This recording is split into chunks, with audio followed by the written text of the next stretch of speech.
famous that Connolly was a man of many parts, and also how influential, of course, his legacy is for workers today, internationally, particularly with the struggles that we're currently facing. So thank you very much. Over to you then, Sean. Thanks, and it's a real pleasure to be back at Ruskin. 4 or 5 years ago, I did have a short period of time here teaching a really enjoyable course, Race, Class and Gender in the 20th Century. It's one of those things where you, unlike the rest of education, you have the autonomy of setting up your own ideas, your own course, your own exam, and the students there were magnificent. I'm glad to say one of them is here this afternoon. I'm not going to try, I hope I'm not going to repeat what other comrades have said. Everybody comes at a subject like Connolly and the Irish Revolution from a different perspective. But what I want to try and do is to refer to some of the points that have been made and then make some more general points.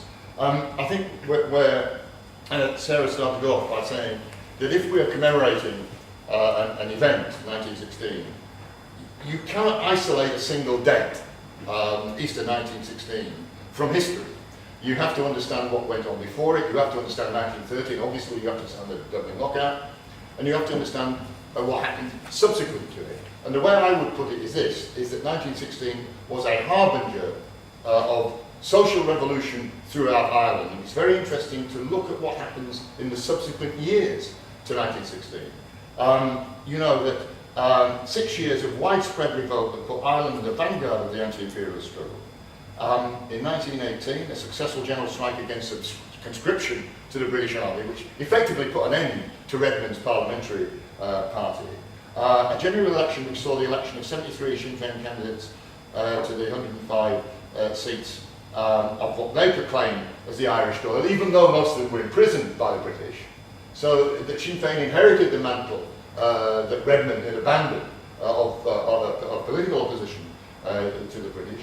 In January 19, they voted for a declaration of independence. A parallel mechanism of government existed alongside the increasingly marginalised British rule. But more significant than that, in 1919, famously in Limerick, they set up their own Soviet, their own system of government in the town, and this was replicated in towns throughout the length and breadth, particularly the west of Ireland, where the British rule, the writ of British rule, no longer held any credibility, that the ordinary people took control of the land. They set up their own courts.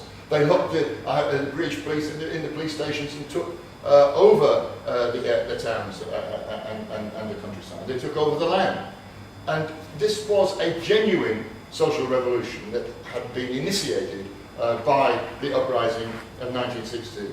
And the article that I've written in the ISJ's, I've used Yeats's poem, but I've not said a terrible beauty is born. That's a slightly ambiguous quotation, and the poem itself, as other people have alluded to today, has a slightly patronising patrician tone towards those who took part in the uprising. But the line I like, all changed utterly. And when all changes, that is a social transformation. And I think that's what happened in 1916 and the subsequent years. And of course, it did lead to the partial liberation of Ireland from British imperialism. And I say partial because obviously the Treaty of 1921, when the British realised they couldn't defeat Ireland militarily, that they couldn't respond to the occupation of the land and of the towns that had occurred after 1916. By the way, this social upheaval that occurred, you won't get it in Irish education, you won't get it in Irish history books.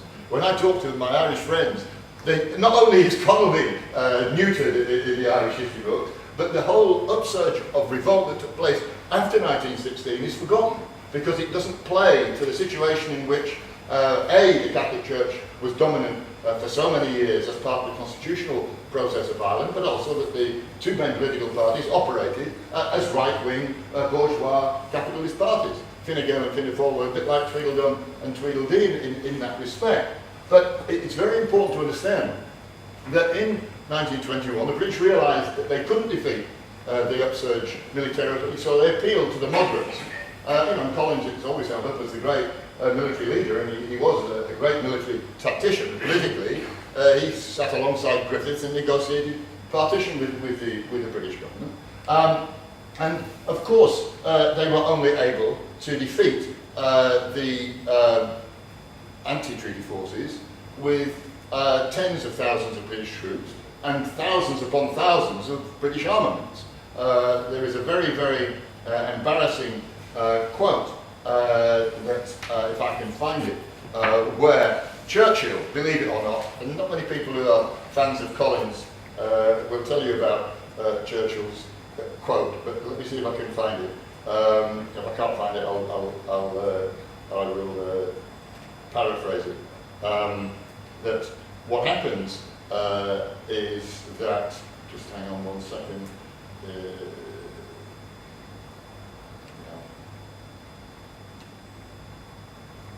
I've got it here. I can't find it here. He said to Collins, I won't embarrass you by congratulating you in public. He said the four courts, the documents of the four courts may have been thrown to the four winds, but the legacy of Ireland is intact. In other words, that by signing the partition, the link with British imperialism, with British rule, was cemented, even though partial liberation of Ireland occurred through the creation of the Free State.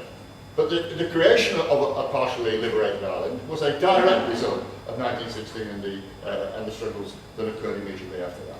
The other thing I want to say, people have referred to Connolly being part of Marx's legacy. You know, when Ciaran was speaking this morning about Manchester and the Irish in Manchester, and the link between Marx, Engels, and Ireland. You know, I was a little kid and I started to get hold of capital, and I didn't understand a word of it. I couldn't read the tables or anything like that. I looked at the index. What does it say about Ireland? And just to follow on from some of the things that Ciaran said this morning, Engels and Marx write beautifully about Ireland. They say, not only did they say that the famine in 1846 killed 1 million Irish working class peasantry mainly, but also 1 million emigrated to Manchester and also to the States. But worse than that, in some respects, that's horrendous. Worse than that almost, was the fact that although people were starving to death, the exports of wheat, cotton, cattle and sheep increased.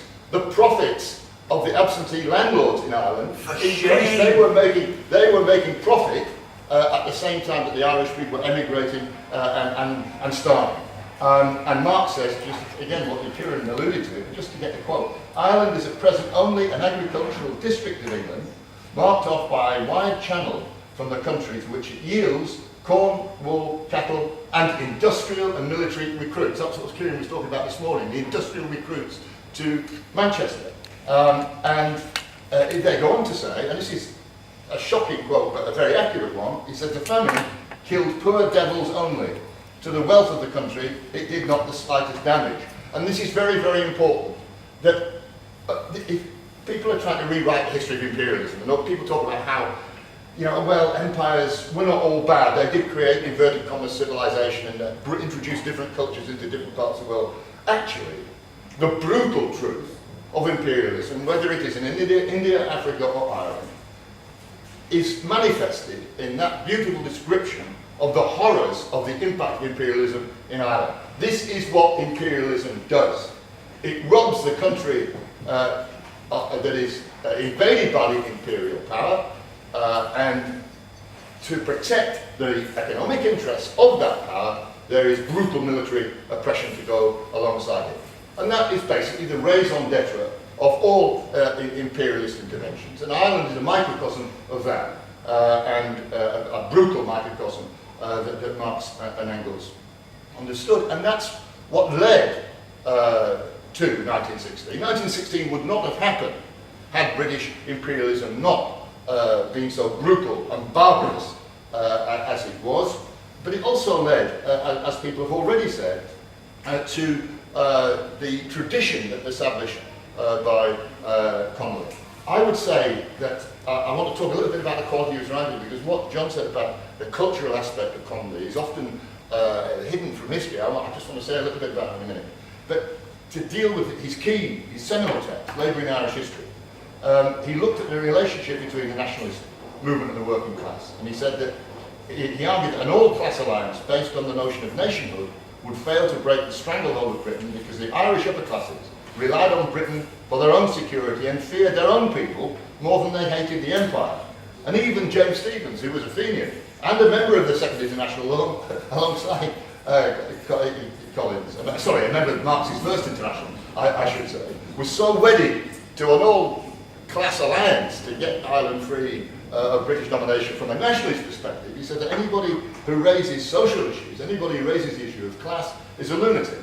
And Connolly exposed this notion, and he rejected it completely. He said that Irish manufacture was weak, had not an energetic class with sufficient public spirit and influence to prevent the Union of Ireland. He talked about the union between Britain and Ireland. He said, only the working class remains the incorruptible inheritors of the fight for freedom in Ireland. So the idea that, a struggle against imperialism is also a class struggle, that at the centre of that struggle there has to be the working class, because the bourgeoisie are incapable of pursuing an effective struggle for national liberation, because those people, you know, and he talks about them, O'Connell, Sarsfield, Grattan, they feared the Irish masses far more than they feared the British, because if the Irish masses had taken control of the anti-imperialist struggle, they would have been stripped of their wealth, and there would have been a social revolution as well as a national revolution. Now, of course, things are not that simple, and as Lenin says, whoever lives, the final sentence of the quote that Steve used, whoever expects to see a pure revolution will never live to see one. And what people have said earlier on today about the historical trajectory of Connolly, it's very important to take that into account when people make judgments about 1916. Because although he understood that the working class had to be at the centre of the anti-imperialist struggle, which is why he created the Irish Citizens' Army, he also became very embittered as a result of the defeat of the Dublin Lockout in 1913. Again, I don't believe that Connolly would have become involved in the way that he did in 1916 had it not been for the legacy of 1930. And I think that's very, very important. He recognised the way in which the British trade union movement, not the rank and file, because there have been tremendous levels of solidarity with the Irish struggle from rank and file trade unionists, but the leading trade union figures sold out the Irish struggle, sold out the lockout by refusing to implement a blockade and implementing boycotting the goods. And he says this, he says about the union bureaucracy, and I think it's a very good phrase we should, and no disrespect to Steve, who I would accept from this quotation. He says, "I cannot this May Day felicitate you or the working class of the world in general upon the spread of working class solidarity. Instead, I see much mouthing of phrases, much sordid betrayal of our holiest hopes." That he understood that the role of the bureaucracy was to protect, to mediate between workers and capital, not to overthrow the institutions of capital, and that's what had happened in 1913. And he then, again before he wouldn't have been involved in 1916 if he hadn't stood out against the Imperial War of 1914. And again, alongside Lenin, he was one of the few people in the Second International who didn't capitulate to their own ruling classes. And again, it was mentioned earlier on, but particularly in France and in Germany, massive social democratic movements, their leaders, who claimed to be Marxists and revolutionaries, sided with their own imperialist ruling class against the imperial imperial class of other countries, whose workers also sided with their imperial working class. So Britain, France and Germany, a shocking betrayal of international solidarity. Lenin and Connolly stood out against that. And Connolly has a brilliant phrase. He said the signal for war ought to have been the signal for rebellion. When the bugle sounded the first note of actual war, their notes should have been taken as the tocsin of social revolution. In other words, the outbreak of the imperial war should have been the signal, the bell should ring for the outbreak of social revolution in the countries that were the imperial powers. And he said, starting thus, because he used Ireland as an example, he said, Ireland might yet set a torch to a European conflagration that will not burn out until the last throne and the last capital debenture will be shrivelled on the funeral pyre of the last warlord. I mean, that is an intransigent, poetic statement of how the working class internationally should have taken advantage of the opportunity of an imperial war to rise up. And I don't want to get into any further discussion about whether it was right or wrong to be involved in the rising. I would say this. that to have a revolutionary at the heart of it, commanding it, in many ways helped to shape not just what happened on during that particular 5 or 6 days of armed uprising against the imperial power, but I think it helped to shape what happened in the subsequent years. I mean, there is a tragedy involved here, and that is that, the reason why Connolly's legacy has been so distorted is that Connolly himself didn't leave an organisation that was enabled, if you like, to sustain his political ideas in organisational form throughout the period of social upheaval after 1916.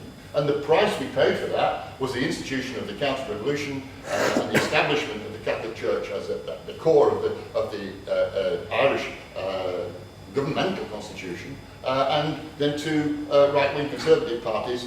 Say, De Valera was mentioned in dispatches earlier on. Just tell me one other thing famously De Valera says. He says, he wasn't anti-trade union. He says the unions have their place, that Labour should be looking after their own interests, but they have to be subordinated to the interest of the national struggle and to the interest of Irish nationalism. And he used the famous phrase, Labour must wait.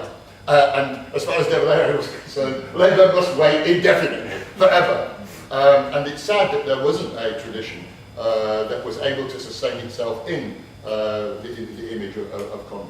I just want to say a couple of other very, very quick things. People have said about how the Rising had an international impact, and it did. And Lenin's famous defence of the Rising again, I stand by that. I'm not going to repeat what other people have said. I just want to end up by saying a couple of things. John mentioned in his talk this morning about waiting for the Luas train, and I think we ought to pay tribute to the Luas workers in Dublin who are on strike, being vilified by the same people in government who are trying to incorporate Connolly into the celebrations of the 1916. You couldn't make it up. And I think it's very, very important that we understand that that tradition of resistance is carrying on today. Before I end, I want to say two very quick things. Again, following on from what John said earlier on, I think the cultural aspect of his work, and particularly his writing, has been grossly undervalued. And I think it was Ciaran mentioned the Lenten discourses against Father Kane. And I just, in an earlier article I wrote, I ended up by saying that he's one of the greatest revolutionary polemicists of all time. Because he's got a brilliant way of, as my mum used to say, don't turn the words round in my mouth. What she meant was, don't contradict what I'm saying. And Father Kane, in one of his Lenten discourses, railed against communism, railed against socialism, railed against Connolly and Larkin. And he says, you are giving in to mob rule. And Connolly's response was, he says, there was a time stretching for more than 1,000 years when the mob was without power or influence, when the entire power of the world was concentrated in the hands of kings, nobles, and the hierarchy. That was the blackest period in human history. Then the mob started on its upward march to power, a power only to be realised in the socialist republic. In the course of its upward march, the mob has transformed and humanised the world. And his final sentence, all hail to the mob, the incarnation of progress. So if anybody talks to you about mob rule, it's a brilliant refutation of that contemptuous notion that ordinary people can't transform their own lives. I want to say, again, I agree with what John and others said earlier. Anybody who says, oh, Connolly is part of, if Connolly were allowed today, he'd be in our organisation, or he'd be in our party, or he'd be part of our tradition, I think that's silly. I don't think that you can look at historical figures and project forward as to how they would behave or operate in certain political situations. But I think what you can say, without any shadow of a doubt, and without any equivocation, that Connolly was a revolutionary socialist, a theoretician, but a socialist who put into practice his beliefs both for national liberation and for working class struggle. And I would say this, that tradition is alive and kicking, alive and well today in Ireland. I mean, I was fantastically heartened late last night to discover my own friend and comrade Eamon McCann, a revolutionary socialist and one of the founders of the Civil Rights Movement in 1968 in Derry, being elected to the Northern Irish Assembly. I mean, you think about it, a 73-year-old going through all of that, suddenly find himself in accord with the consciousness of ordinary working people, Catholic and Protestant. I emphasise this, Catholic and Protestant, because he canvassed in the Creggan and the Bogside as well as in the Fountain in the Protestant areas, and getting elected is fantastic. And Jerry Carroll topping the poll in West Belfast, of all places, and marginalising the hegemony of Sinn Féin in that area. And I agree entirely with what Steve said. Sinn Féin have played a kind of Janus face game. They say one thing in the north and another thing in the south. The reason why Jerry Carroll got such a massive vote in West Belfast and defeated in the first preferences the Sinn Féin candidates who have had hegemony in that area for many, many years is very simple. That Sinn Féin in the north is in alliance with an extreme right-wing party, the Democratic Unionist Party, has implemented 20,000 job cuts in the public sector, and is implementing a programme of austerity, cutting corporation tax, the kind of austerity programme that has been imposed on the Greens. In the south of Ireland, during the southern election, Sinn Féin increased its vote because it stood on an anti-austerity programme. And I'm sorry, I don't think you can have one thing on one side of the border and another thing on the other side of the border. And I want to end by a quote from Connolly, which I think sums up certainly the tradition that I'm in. It's a beautiful quote that he says this. He talked about, as people have said earlier, the carnival of reaction north and south if the border was imposed. But he says this: the revolutionaries of the past were wiser. The Irish socialists are wiser today. In their movement, the North and South will again clasp hands. Again, it will be demonstrated that the pressure of a common exploitation can make enthusiastic rebels out of a Protestant working class, earnest champions of religious and civil liberty out of Catholics, and out of both a united social democracy. I think that that is the real legacy of Connolly's politics that we in Ireland, and for that matter in Britain today, ought to be struggling to put into practice. And I'm proud to say that his tradition is alive and well and the struggle continues.